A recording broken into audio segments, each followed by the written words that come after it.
Welcome, everyone. Welcome back to the Girl Be Selfish podcast. As you all know, we have been doing this Girl Be Selfish series with the authors of the Girl Be Selfish Anthology. And I'm super excited because we have another one of our phenomenal authors with us today. Listen. I'm just going to start off by saying if you have not gotten a book, I am not sure yet why you have not purchased your copy of Girl Be Selfish. This book is proven to be life changing in the lives of so many women because, as women, we know self care is not something that we do. And so, as I've had the opportunity to read through the chapters and hear the amazing stories of the authors and all the tips that they have to offer, I'm super excited for you to get a copy of this book in your hand. So, I introduced the book, I introduced the podcast, but let me introduce myself. I am Chanel McCord. I'm the CEO and clinical director of Oasis Wellness Group, and I am your host for the Girl Be Selfish podcast. So thank you again for listening in and welcome back. Today's guest is another awesome, phenomenal author. She is also a doctor. She is a therapist, and just so many wonderful things. And we actually connected through NAMI, the National Alliance of Mental Illness New Jersey chapter from the Act Now African American Division. So I'm going to stop talking and I'm going to turn it over to Dr. Tiffany. Dr. Tiffany, introduce yourself to the people. Good afternoon, everyone. And thank you, Chanel, for having me today and having this discussion and putting this book out. I mean, I'm very excited. I'm hoping that everyone's going to grab it and learn about all of our journeys. So, a little bit about myself. As you mentioned, I officially earned my doctorate in social work. Yay! Yay. And that was last year. So, and my research has really just been on mental health. My journey in life. I obtained my bachelor's, my master's, and now my doctorate, all in social work and psychology to focus on mental health and how to better improve access to mental health services, particularly for those in the Black community. So, like you said, working with organizations like NAMI New Jersey, Act Now, and those types of things, and other organizations outside of NAMI to really just foster more awareness and a conversation that will be able to bring mental health forward in a positive light and in stigma. Yeah, I love it. I love it. Listen, y'all, you didn't mention, but you also teach, right? Oh, yes. So I am teaching at the School of Social Work at Rutgers University. And I teach on the clinical side as well as the social policy side. I like to marry the two because even though, as a clinician, and you're a clinician as well, policy changes impact our ability to serve our clients. So I like balancing the two of those, not just the clinical stuff, but also the policy and how we can get money, write grants, and those things to get that information out to the community. Come on, I love it. I love it. So as y'all can see, I'm not just bringing any old body on the podcast. Like, we got people who are out here who are doing the daggone thing, who are trying to make waves and are trying to make an impact in mental health, right? Especially in the BIPOC community, minority communities that suffer at higher rates than other communities when it comes to mental health. So I am super excited. Me and Dr. Tiffany are now sisters in the work. Had the opportunity. And it's funny because we actually met in 2020 during the pandemic when I started talking for NAMI, but it wasn't until last year that we actually met each other in person.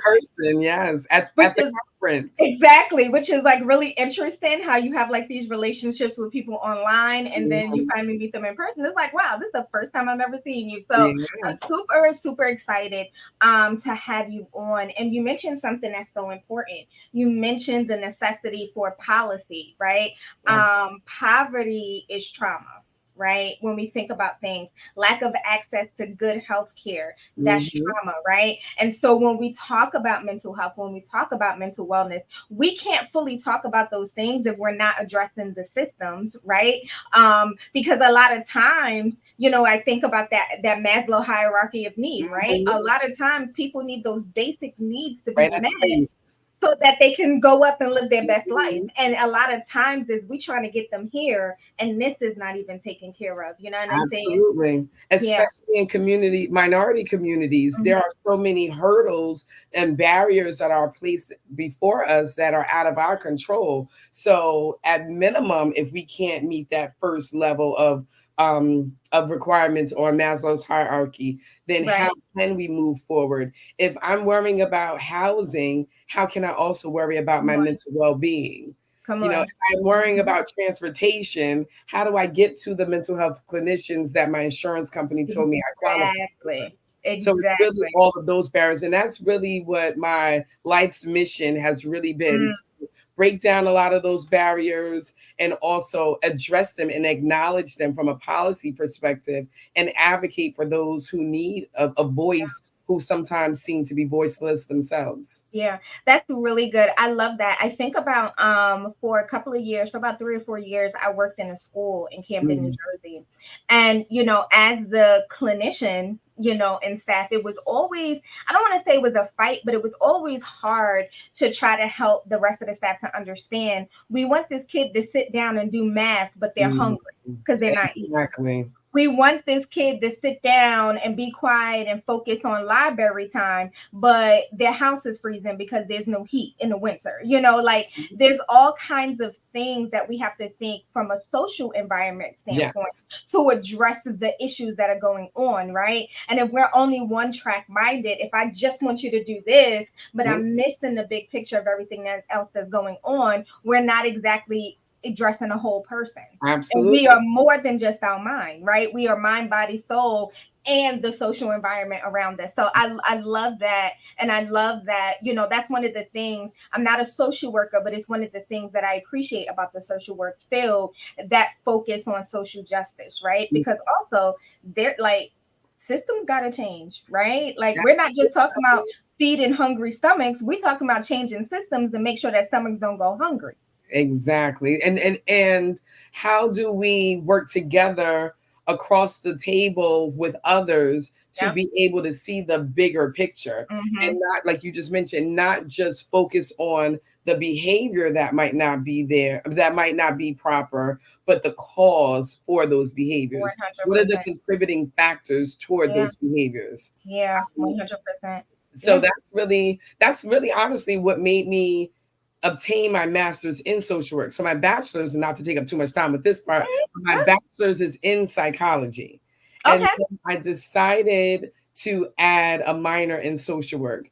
And I said later on, when I knew I wanted to obtain a master's, let me decide which route I want to go. And I went with social work because I had already started working in state government and like politics at that point. And I was Okay. around different policy makers. And I said, Mhm. well, there is something to the psychology that I know, specifically Right. ADHD children, because that was my specialty Okay. when I first graduated. I said, but if we don't change policies in the school system, Come we on. can't keep having these resource rooms function the same way. Thank you. So Thank you. that's what made me say, like, okay, person in the environment. Okay, let me Mhm. pursue this social work master's that Yeah. could really get grounded in theory on how to Yeah. impact children in these communities. And then Yeah. from there, I just said, okay, I could keep my clinical work that I Mhm. do and then obtain the doctorate in social work. So now Yeah. my doctorate was more about organization and I love administrative it. leadership. I So love it. now we're talking about micro for like for the Yeah. individual. Yeah. We're talking macro. We're talking Yeah. meso. We're bringing this all together, It's so good. that way Mhm. we're really making change and we're impacting change on a greater scale than I love just what my business or my clientele can manage. Right. Yeah. No, I love it. It's so important, and what I'm finding is that even, as a counselor, there's been a major shift even in the thought process of advocacy. Like it's Hmm. huge, there's a lot going on right now. Like even in my studies right now, as I'm working on my doctorate, they're making us take classes in advocacy. Like Yes. leadership and advocacy is huge. So So there is this big shift because everybody is realizing like you can't have one without the other. And unfortunately, oftentimes as clinicians, we do face roadblocks. So when we have this aspect of advocacy, learning continuity of care, working with different systems and stuff like that, we can get so much more done. So I love it. Dr. Tiffany, listen, we probably gonna have to do like another podcast just on this or whatever because it's so much. Exactly. And we're so passionate about it. So I know we can go on and on. Listen, there's so much to talk about it. So we definitely gonna work on getting that done. A follow-up episode just so we can talk about those advocacy pieces because I love it. I love it. You like I have all kinds of ideas. I'm an idea person. So even as I'm talking, I'm like, oh, next conference we could do a panel on this. So my mind is like all over the place. But I'm there with you. Listen, from the moment that we connected, I said Chanel has a passion that I really connect with, and I'm ready for the journey with you. Yeah, it's gonna be good. So speaking of journeys, so you are one of the authors of the Girl Be Self-ish Anthology, which I'm super, super, super excited about. It is so good. I've been going, like I said, I had a chance to like read the chapters and everything like that. And so I just want to dig in. So first, tell everybody the name of your chapter and then give us like a quick synopsis. Don't give it all away because they got to buy a book in order to like get all the goodies, but just let us know some stuff. So my chapter is titled My Self-ish Journey to Joy. And when I started off writing it, I said, okay, like I said, I just finished my doctorate. I didn't want it to sound too techie, like like you were picking up an abstract and reading it. I said I really wanted people to connect with me on my personal journey and what it really took me to get to the place of joy. And that's still a work in progress, right? Like so some days I feel more joyous than others. So I chose the road of being vulnerable. So I share some vulnerable things in my life that have taken place that really kind of helped me see, one, appreciation for mental health and also for therapy and just like we talked about advocacy, all those things, psychoeducation, but also what I really needed to put in place in my life to obtain real joy. I think sometimes we use certain words and they sound cool to say like, oh, I'm happy today or I live a joyful life, but it's like, what does that really mean to you? Right. So along my journey, I thought I was practicing self-care. Like, I was going to the spa, getting my nails done, getting my hair done. But it wasn't until I really did some of the work with my own therapist where I was, like the trauma that you mentioned, I was kind of tapping into those things as an adult.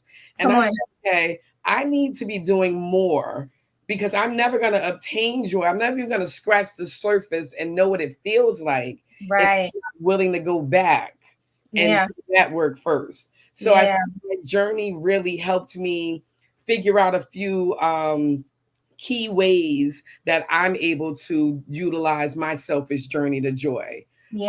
So like I said, one of the tips, and I won't give it all away because they got to get the book, but one of the tips is definitely therapy.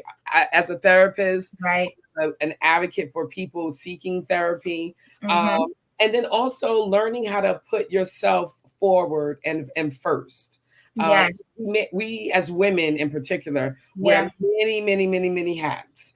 We are the heart and souls of our families, of our communities, at work, in our businesses. Often are putting ourselves on a back burner, and it is killing us. Yes, literally. Literally killing us. So that's one of the other tips that I talk about. There's about 5 of them in the chapter that I think will really help people connect again with me from a personal perspective.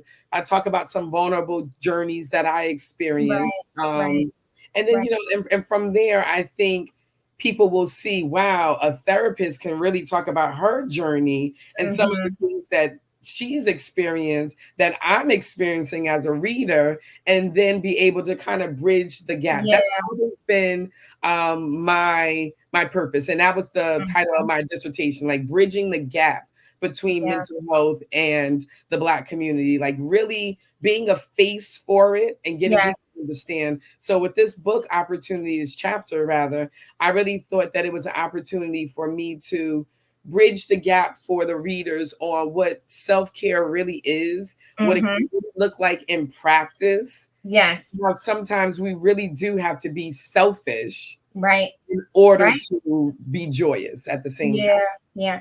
I love that. I love your chapter title, The Selfish Journey to Joy, right? Because if we really think about it, in order to get to that place of joy, it has to be a selfish journey, right? And not selfish and like I don't care about nobody else, but Exactly. just that self-care aspect. Like Hmm. if I'm going to obtain joy in my life, and if I'm going to reach this place where I could say, listen, I'm living my best life. I'm content with life. I love where I'm at. And I just wake up, just wake up. There's a difference when you just wake up with that drive, like, yo, I'm ready to Hmm. go. I'm excited for the day. I'm fulfilled in everything that I want to do. Like reaching that place of joy, it does have to be a selfish journey because everything and a mama, okay, will come up against you. Yes, All the forces everything. will come up against you to prevent you from getting to a place of joy, right? Because joy is not just a state, it's a whole mindset shift It's a that mindset. has to happen. You know what I'm saying? So the selfish journey to joy, I feel like your chapter title by itself just speaks. Like it just speaks. And I'm just gonna throw this little tidbit to you. You do what you want of it, but that could be a whole book by itself. I'm just gonna drop that right Listen, there. as I was writing the chapter, I was like, oh, I could go a couple different angles with this Uh-huh. next. And I think that was also what the joyous part about writing this chapter was. Mm-hmm. Again, I want to be very clear. I mentioned things in this chapter that some of my loved ones don't even know. Mm, Close friends and family members to mhm, me don't even know. mhm, And I think once people read it, a lot of Tiffany will come to light for them. mm, But just mhm. being able to write this chapter and take up this opportunity, it really was like, okay, you have a story that you need to tell because Yes, your story is going to change someone else's life. Your yes, story is going yeah. to impact someone else's story. I mean, Mhm, I think as clinicians, we know we impact people's lives every day as we're mhm. working with them. But to know that there is someone out there going through some of those things that I mentioned in my chapter. And now they're Mhm. going to be able to read it and say, this was me too when I was a little girl. Exactly, And exactly. now they can be in a different place Yeah. because we all may experience trauma in whatever form that looks like for us, Mhm. but we don't have to stay there. Come on, We don't have to be stuck there. come on. So I think that that's why I made sure I added the word journey to the title because Yeah, I really do want readers to see that life is a journey. a whole journey. Where we are today does not have to be where we are in 6 months. Come We can on, do things like you just mentioned, everything gets stacked against you right when you are almost at the finish line. I come mean, on. I was like, will I finish this doctorate between health issues, family issues? Listen. I was like, will I be Dr. Mayers? But you want to know what? It was on my list of things to do. Yeah, I did it. And it was a yeah, journey. But yeah. even in that journey, I had to be selfish. I couldn't Mhm. go to events all the time. I couldn't answer phone calls all the time. That was a part of my selfish journey to joy. And a part Yeah, of that joy was being not only the first person in my family to obtain a bachelor's degree or a mm, master's degree, but to obtain a doctorate. yeah, yeah. Someone who's going to come after me is going to say, my cousin was able to do X, Y, and Z. So therefore, I can I do can it too. do it. Yeah, I love it. First of all, I'm gonna take a selfish moment right here because in the midst, okay, of studying for this doctorate, let me tell you something. Okay, quitting has been an option. Listen, Like an quitting option. has been it. Like literally, I ain't got time. But last semester was a whole mess, and I had some people around me that had what I call a come to Jesus moment, and it was Mhm. like, listen, like, and I realized I just had to lay some stuff down. Right. Yes. I had to lay some stuff down because if I was going to do this, or whatever the case is, I had to allow the space in my life for it. Yes. Right. And I think that preaches in so many different ways as we're talking about self care and as we're talking about this journey to joy. I know obtaining my doctorate is part of my journey to joy, Mhm. right? Not just so I can be Dr. Chanel McCord, but because, like you, I'm a first in my family. Yes. I am intent on setting a new trajectory in my Yes. family. And I also know the communities that I have impacted. I also Mhm. know having that title will give me a greater impact and a different level of respect simply because I have that title, right? So when we talk about Absolutely. that journey to joy, and so I had to learn, like this semester, there's certain things I couldn't do, certain meetings I don't go to anymore. Like there were things I had to make space for in my life so that I can continue on the journey for where I am. So let me just tell you, you just blessed my whole heart Yes. And and keep going. my whole life. Keep Okay. going. You can do it. You will do it. I Yeah. will be celebrating with Dr. McCoy soon. Woo! Listen, when I get this doctorate, everybody will know. Trust me. Um, but as we talked about that, how would you define self-care for yourself? So I think self care for me is really about balancing what you need to do, what you want to do, and doing nothing. So those three Mm, components I factor mhm, into self care because mhm. sometimes my self care needs to be me just adding an extra few hours to nap time, right? Like I need to do Mhm, nothing for those mhm. couple hours. And then sometimes I know I have a goal like completing my doctorate. So I need to be able to complete that. So, Yeah, but my self care process has to be how do I plan ahead? What do I do in order to obtain and make that goal happen? absolutely. And then sometimes it's today, all I want to do is just go down the shore and sit on the Mhm, beach, and mhm, that's enough for Tiffany. And mhm, I talk about Tiffany time in the chapter, and I mhm. make sure I have Tiffany time so I'm able to do that. Because Yeah, in order to be able to pour into others, I have to not have enough in my cup, but my cup's got to be spilling over with goodness, right? yeah, So yeah, that we can pour into other people. yeah, So self care for me is really, if I had to sum it up in one word, it's about balance. And yeah, that's really yeah. what I work on, trying my best to have as much of a balance in life as possible. Mhm, mhm. I love that you said something. You said that my cup has to be spilling over with goodness.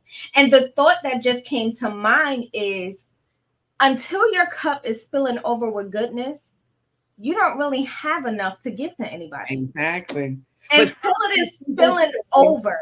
yes, because sometimes people say, "Oh, the half empty, half full." But no, Mhm. it needs to be more than full because half will Exactly. spill into your cup if I Yeah, just have just enough to make it through the day. And we all exactly. experience those days where it's like I had just enough energy to see all the clients I had to see today, Yes, or I had just enough energy to do this homework assignment tonight. absolutely. But I'm talking about joy requires more than the bare Come on. minimum. Yeah, Joy yeah. requires more than the bare minimum. I'm gonna say that Mhm. twice because you really do have to have an abundant amount of whatever it is in order to give it to someone else. That's so good. Joy requires more than a bare minimum. For those of you who are listening, I want y'all to just settle in that for a second. I'm gonna bring it to the Bible in a second and say Selah. Have a Selah moment. Just sit and meditate on that. Joy requires more than a bare minimum. And part of our whole issue is that we are only giving out the bare minimum. We're only giving ourselves the bare minimum, right? We're only have capacity for the bare minimum, and we're wondering why we don't Yeah. have joy in our life. It requires more than that. I love that. Just thinking about that, and like the analogy is so powerful, right? Like if I have my cup, it's not until there's an overflow, right? Because I tell people all the time, and it's one thing I heart to my clients, like people should be experiencing the overflow of you, right? Yes. The overflow, not you giving your very last little bit. So Yes. when I'm happy, everybody around me get to experience the overflow of my happiness, not Mhm. giving away my happiness until I'm depleted, but you get the overflow of that, and I think that's so important. And we have to understand, like, we have to fill our capacity, not just fill our capacity so we can give it right back out. And that's what we do when we think about self-care. We are filling our capacity so we can just divvy it right back out to people. And then it's like, oh, now I need another, let me, fill up again. Yeah. No, you should be just full up of Just whatever. pouring out everywhere, Exactly. everywhere. Mhm. Exactly. So I love, love, love. I love that idea of that. And like you said, also the idea of understanding that your self care is also about there's some things that you need to do, right? Mhm. Yes, there's the doing nothingness. Yes, there's the, most people only think of self care as to get your nails done and your hair done. Yeah. And there's a place for all of that, right? But then there's some needs that you have to fulfill in your self care journey. What do you need to do as far as your health is concerned? What do you need to do as far as your money is concerned? Because, Mhm. yes, people, your money is just as much a part of your self care as any other Absolutely. thing, And like, managing it all, right? come on, come on. There are some things that you absolutely need to do. So I love that idea of some of the things that I need to do. And so for you, what would you tell the person, because a lot of people are just like, I don't even know where to start with self-care. Mm. I don't even know where to begin, right? What would you tell the person that's just like, as clinicians, we hear all the time, I don't have time for self-care. Got this going on, got that going on, da da da da. What do you offer to the listeners of where they can start? Start small Mm-hmm. and start right where you are. So if in that moment all you can afford to spare is 30 minutes sitting in your car, then that's your 30-minute self-care practice Okay. sitting in your car. Um, Mm-hmm. I worked years, and through the chapter, people will see how I worked through years of building up 4 or 5 hours a week that I block off for myself. But I didn't start there. Start where you are and what is manageable, what's attainable, like manage it like a SMART goal, right? You need Yeah. to be specific, measurable, attainable, all those things, right? Start small and start where you are. So if all you can afford to do is 1 hour at the nail salon, then acknowledge that that is what your self-care practice for the moment will be. But Right. in that Mm-hmm. moment, you have to start incorporating different mindset techniques, right? Mm-hmm. So, okay, I'm used to self care being when I go to get my nails done for the hour, but during that hour, leave your phone in the car. Mm-hmm. Be present in Mm-hmm. the self care moment, then, Come on. right? Come And on. whatever you are able to do, if it's taking a walk, only put your phone on do not disturb and only listen to music on your AirPods while Yeah. you're taking this walk. Because it's really about, like I said, a balance. And part Come of that on. balance has to be your relationship with yourself.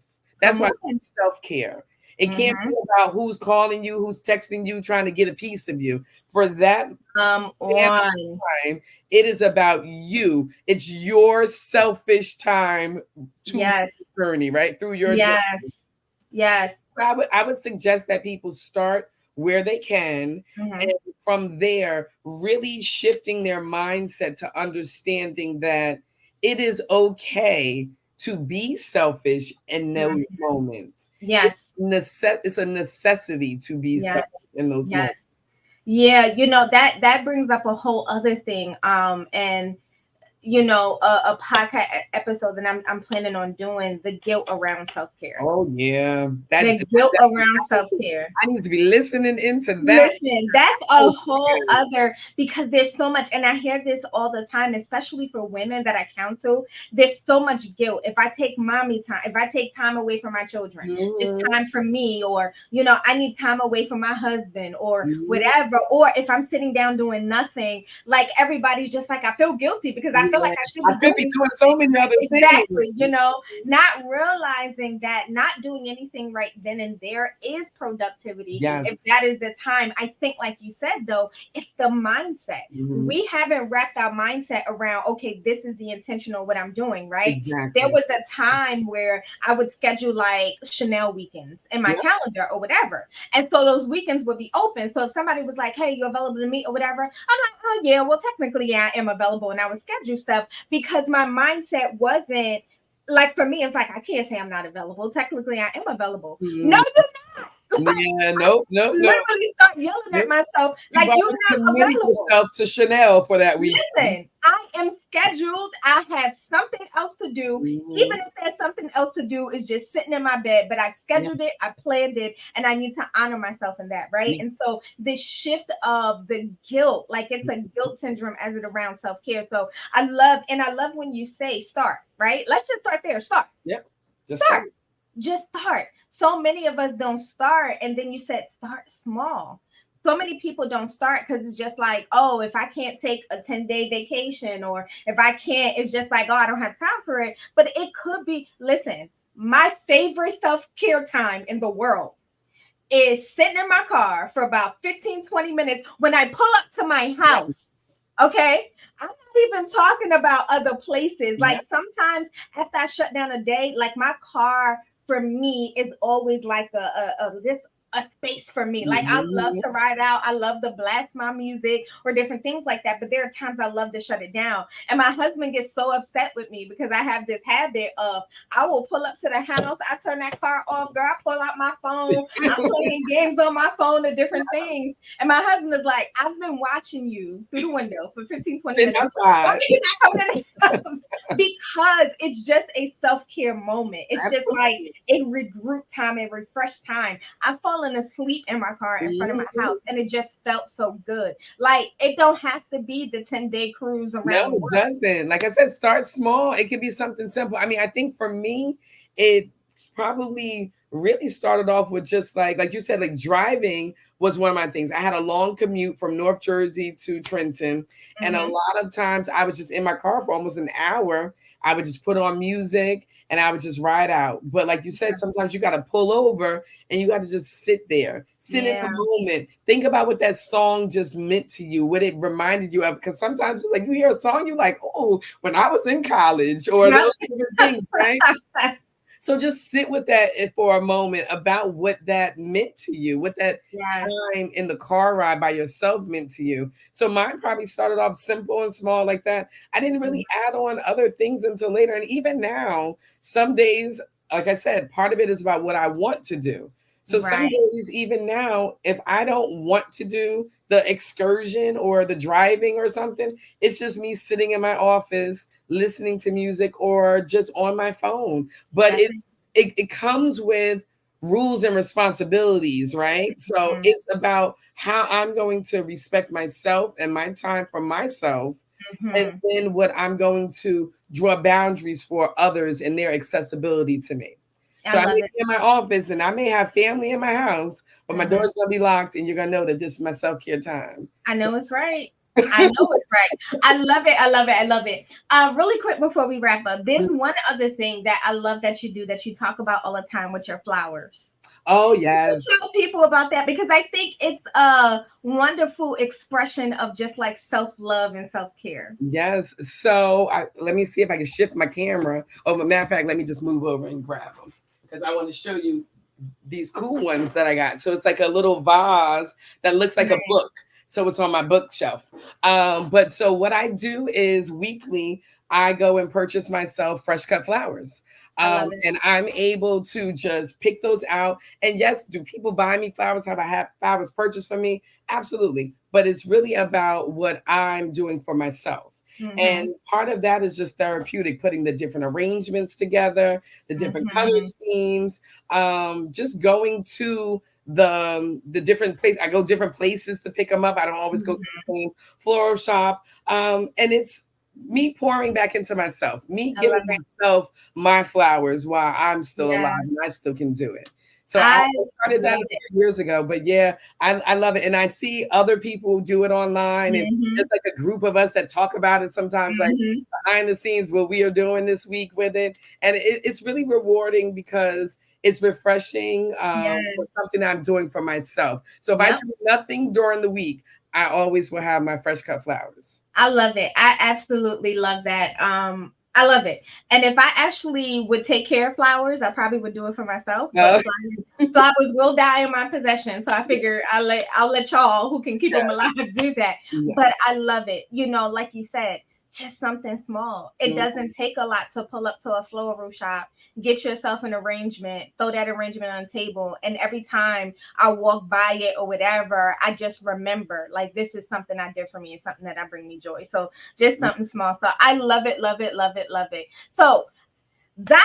Tiffany Mayers, can you please tell the people how can they get in contact with you if they want to reach you? Okay, sure. So a few different methods.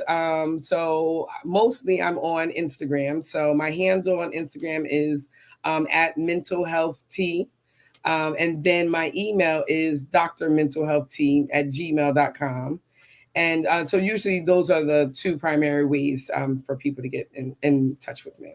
Awesome. Quite simple and easy. And so we'll make sure that all your information is in the show notes so that if people want to contact you, they'll be able to just click on the link and be able to get in contact you. But Yeah. I want to thank you. I want to thank you, one, for being one of the phenomenal authors of a part of the Girl Be Selfish anthology. But then also thank you for today. Today's conversation was really rich. And I'm looking forward to, I'm just letting you know, pencil it in. I'll be contacting you. We're going to have that podcast about policy and No, social listen, justice. I'm ready. And let me Listen, take it's a quick moment necessary. to thank you just for the opportunity to connect. And like I said, when we first met, we just kind of connected, and I was like, okay, I think Chanel is aligned with where I am with my vision for just everything that you do with the community from a clinical perspective, and just making sure that you're out there spreading the word about wellness. So I Thank thank you you. for this Thank you. opportunity. Thank you. Listen. As long as God gave me the gift, and I'm taking everybody with me that Listen, can. Everybody that's willing. Well, not everybody, because not everybody can't everybody, go. and I That's love a that. different podcast for a And I different love day. that. That's a whole other conversation because everybody can't go with you. Listen, everybody can't go. Yeah, everybody But can't this go. conversation today was so rich, and so I'm super excited. Listen, everybody. I keep saying it. If you have not gotten your copy of Girl Be Selfish, you need to go ahead, hit up Dr. Tiffany, and she will have books. Go to Amazon, get yourself a copy of the book. I'm telling you, it is a tool. It's not just a book. It's not just a book of stories. It is a tool in your arsenal. If you're trying to figure out, okay, what is this self-care thing? Where do I get started? You got 21 authors who are helping you to, like, this was my journey and this is what I did. And here's some tools that can help you. So there's a wealth of information and self-care tools. Grab your copy today. I promise you to be life-changing. But listen. I want to thank everybody for listening today. I hope today's podcast was rich for you. It was beneficial for you as it was for me. Remember to stay committed to your self-care journey. Don't give up. You can do this. You can do this. Just make sure that you fill your cup to the point of overflow so you're not giving out all your capacity. But we thank you all for listening today, and we will be back with you with another episode of the Girl Be Selfish podcast. But until then, as I always say, stay selfish. Bye, everybody.